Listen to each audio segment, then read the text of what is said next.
নমস্কার সবাইকে। ছোটোবেলা থেকে আমি কবিতা বলতে ভীষণ ভয় পেতাম।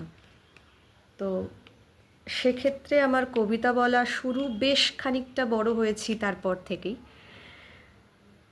রবীন্দ্রনাথের সাথে আলাপ তো খুব ছোটো বয়স থেকে, কিন্তু আমার মার শেখানো আমাকে প্রথম রবীন্দ্রনাথের যে কবিতাটি সেটি হলো লুকোচুরি। কাল ছিল 25শে বৈশাখ, আজ মাতৃদিবস। রবীন্দ্রনাথ ঠাকুরকে আর আমার মাকে আমি যদি একসাথে ট্রিবিউট জানাই, রবীন্দ্রনাথ ঠাকুরের লেখা এই লুকোচুরি কবিতাটি এর থেকে ভালো কবিতা আর হতে পারে না। তাই আপনাদের শোনাই। আমি যদি দুষ্টুমি করে চাঁপার গাছে চাঁপা হয়ে ফুটি, ভোরের বেলা মাগো ডালির পরে কচি পাতায় করি লুটোপুটি, তবে তুমি আমার কাছে হারো, তখন কি মা চিনতে আমায় পারো? তুমি ডাকো খোকা, কোথায় ওরে? আমি শুধু হাসি চুপটি করে।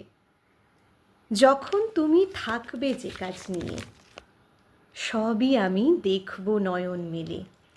স্নানটি করে চাঁপার তলা দিয়ে আসবে তুমি পিঠেতে চুল ফেলে। এখান দিয়ে পুজোর ঘরে যাবে, দূরের থেকে ফুলের গন্ধ পাবে। তখন তুমি বুঝতে পারবে না সে, তোমার খোকার গায়ের গন্ধ আসে। দুপুরবেলা মহাভারত হাতে বসবে তুমি সবার খাওয়া হলে। গাছের ছায়া ঘরের জানালাতে পড়বে এসে তোমার পিঠে কোলে। আমি আমার ছোট্ট ছায়াখানি দোলাবো তোর বইয়ের পরে আনি। তখন তুমি বুঝতে পারবে না সে, তোমার চোখে খোকার ছায়া ভাসে।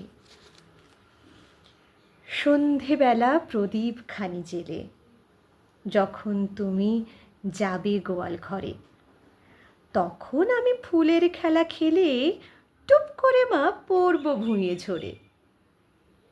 আবার আমি তোমার খোকা হব, গল্প বলো তোমায় গিয়ে কব।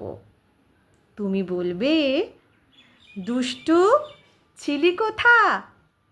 আমি বলবো না সে কথা। নমস্কার।